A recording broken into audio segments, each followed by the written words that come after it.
welcome back to Accelerate, and welcome back to one of the Bandits, mine more specifically. Today we are going to be tackling the fork seals. As we were out and about on the Accelerate, I keep going to say the Accelerate 500, the Accelerate bike ride we went out a few weeks back, I had a go of Ped's GSX1200, so obviously Ped had a go of my Bandit, and one thing he picked up on straight away, fair play to him, I think he broke it. Yeah, yeah. He noticed thought he felt the front end was a bit wallowy. So, as we stopped, he noticed basically my fork seals are leaking. It is a common issue on any bike. It's aged, do you know? I bet they're the originals. Do you mean mine were done literally 6-7 weeks ago? Yes. And yeah, so I did say to you at the time, get some heels, and I must have jinxed you. I know. I was like, I got loads of time. It's fine. It won't happen to me. And guess what? It's happened to me. And I think pretty sure it's the same side as mine. Really? Yeah, it is. Yeah. Yeah. No, it is the one side. Obviously, we're going to do both as preventative maintenance because the kit I've bought obviously comes with the two. Speaking of which, yeah, it is a very straightforward kit. The main thing you need is oil. I've gone for the Moto oil. I'm a big fan of their stuff. And yeah, what you recommended. Yeah, now these are a bit soft on the front end. I feel obviously I'm heavier than you. I went for really 15, only a little bit, by about £3. Now I went for 15 weight. I believe these come with either 5 or 7.5 as standard. Okay. Which isn't very, you know, cushy. Basically, the lower the softer, essentially. That's another bike then. That's a 2-stroke, obviously. Yeah, sorry. These are 4-stroke. So yeah, I've said to you, obviously I got 15, which I find the front end quite stiff, which I like because it does feel a bit more sporty and it's still comfortable. I wanted in between, so this worked out perfect. I've gone for 10. So. I think that's the best bet for yourself. Something that I didn't order when I did all this kit, but I ordered mine from MP. You got yours from eBay. Absolutely. Yeah. So I was actually missing one of these clips when I bought my when I stripped mine down. Yeah, yeah. Which these hold the actual fork seal in place. Oh, so they're quite important then. They really are important. So right. I had, obviously when I stripped mine down, I had to wait because I had to reorder those. Oh, wow. These are, I'm gonna have to double check the size of these and put them on the description or something because these you can't get. They did not come with the kit, that's what we should specify, actually. That's a good point. These are the copper washers for the bottom, which hold the actual shock absorber inside of that piston there. Yeah, yeah. Yeah, the actual, the dampener, let's say, yes, the dampener.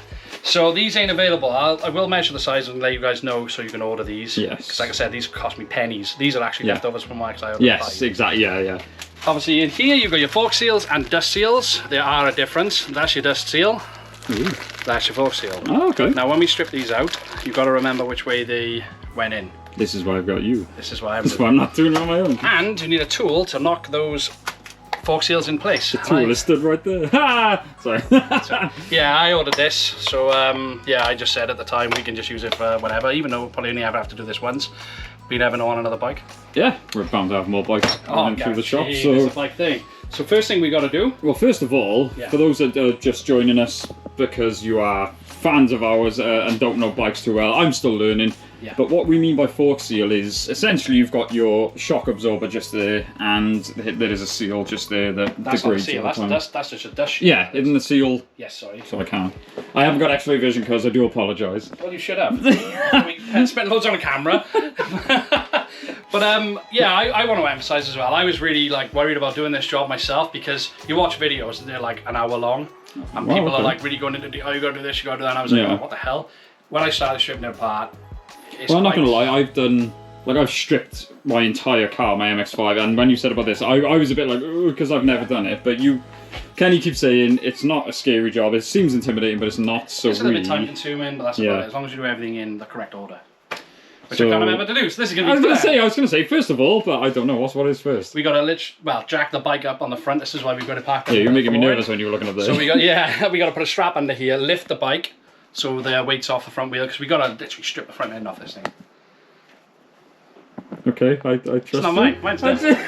Well, yours went back together, so yeah, all right, let's do it. And I didn't go, we've been out on it since, so that's okay. I can do that. Yeah, let's get to it. Right, so this was a first for me. We had to raise the front of the bike and basically hang it from the ceiling. Luckily we had some chunky ratchet straps for the job.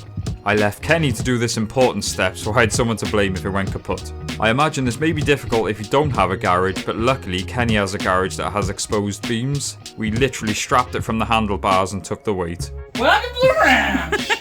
There are a few bolts to remove. We started by removing the 22mm spindle bolt, then moved on to the many 12mm bolts holding the front end together. The lower shock bolts were first, then the 12mm bolts holding the calipers on.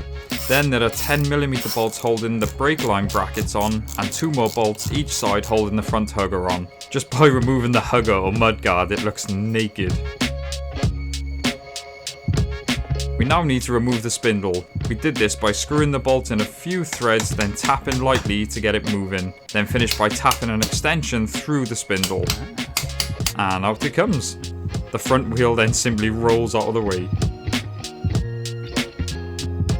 This is a scary sight. No one really wants to see their bike looking like this, but I have got faith in you. At least someone have.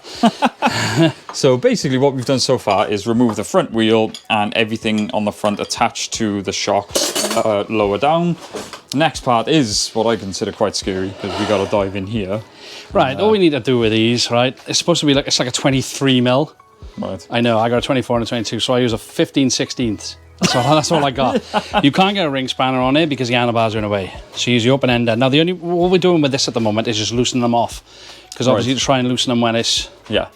Yeah, so all we're trying to do at the moment is loosen these off while it's on the bike. That way then, when we remove the actual shock absorber... Jeez. Oh, we don't want it to do that either. As we know with most cases, nothing goes to plan. As you can see there, the nut has been absolutely chewed, and before anyone says, oh, you were too harsh with it, we did that one and it cracked off lovely straight away. And as we were saying, the problem is they're aluminium, and in fairness we said, oh, that's the problem, but there's no need for them to be that They shouldn't tight. be that tight. I mean, even when we tighten them back up now, like I said, look at mine, they're fine. They both come off pretty easy. So there's a few options we can do, but it's not fun. We might have to, like you said, get the whole shock assembly off and try and We'll sort it. We'll have a go now. We're going to do this side. Otherwise I can't get home. We're going to do this side first. Yeah, but you can. We'll do the broken side first. Oh yeah, of course. That's a very good point. Right, top tip. If you guys run into the same issue with these stupid aluminium nuts getting chewed up, what we did was actually dropped the fork enough to get a ring spanner on there, because you've obviously with the ring you've got more contact points, and then we had to tap it on with a hammer and chisel. Yeah, now one thing you could do, like most people have said, you can put that on a vise. However, that's a tube. And it's not very strong, so I wouldn't want to be clamping that to try and get it myself. It's round for a reason. Yeah, so we used the original clamps, but yeah, we got around it. That's the safest way to do it. Yeah, we can always replace that. Yes. Because as you said, you probably will want to, so we can always replace that at some point. But for now, we're going to strip it, build it back up. And it's cheaper to replace a nut than it is to replace that if you do squeeze it too hard in the vise. So. Exactly. Right, nearly there. Yay! We loosened the top bolts and then worked our way down, undoing all the bolts, and the whole shock assembly comes off. So this is the shock assembly off the bike. The bike is looking weirder and weirder. So yeah, obviously I've never done this before, but as Kenny said, there's actually a Allen bolt in there we need to get to. Yeah, I'll double tell you what size it is now. 2 seconds. I believe it's a 6mm. Come on. There it is, yep, 6mm. 6mm, so yeah, crack that off. You need to crack that off. Basically, that's what holds the dampener inside. Right. So we undo this, we get the bowl ready. That's one I made earlier. Because we are going to have a bit of fluid coming out of it now. It's going to get juicy. It really is. We had to get creative to get this bolt out, as it was an Allen key in an awkward place, but we did it. This is the washer Kenny was talking about earlier. We then undid the top of the shock to reveal the spring inside. This is where it gets fiddly. There's a lock tab and washer that needs to be removed, then the spring itself can be extracted. How weird is that? Just look at the colour of the oil coming out. Definitely overdue.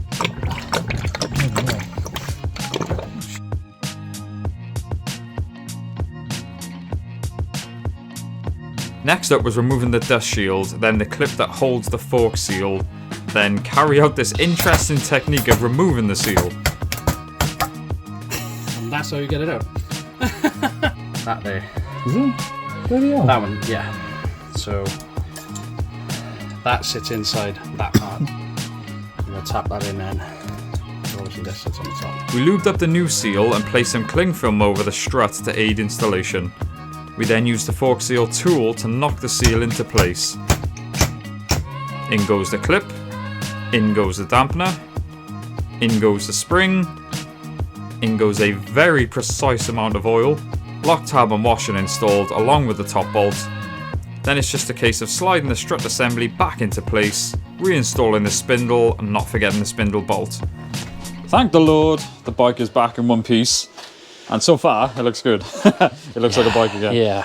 So, because we've basically had the entire front end apart, it is essential now to basically align the front end. Yeah, well, this is the thing. We've had everything apart. We bolted everything back up. It could be skew-if, so the wheel might not be tracking properly. Yep. So, yeah. So, it is a lot easier, well, I say easier, probably more accurate if you've got a paddock stand, because you are putting all of the weight on the, well, we're going to be putting some weight on the front well, the of the idea bike. is, you jump on, you got to compress the, well, I got to loosen everything off. Yeah. Then you got to compress the forks, and then basically keep it as still as possible while I just go around and nip everything. Yeah. So, paddock stand on, I'm going to hop on, and we are going to undo some stuff again. Sorry.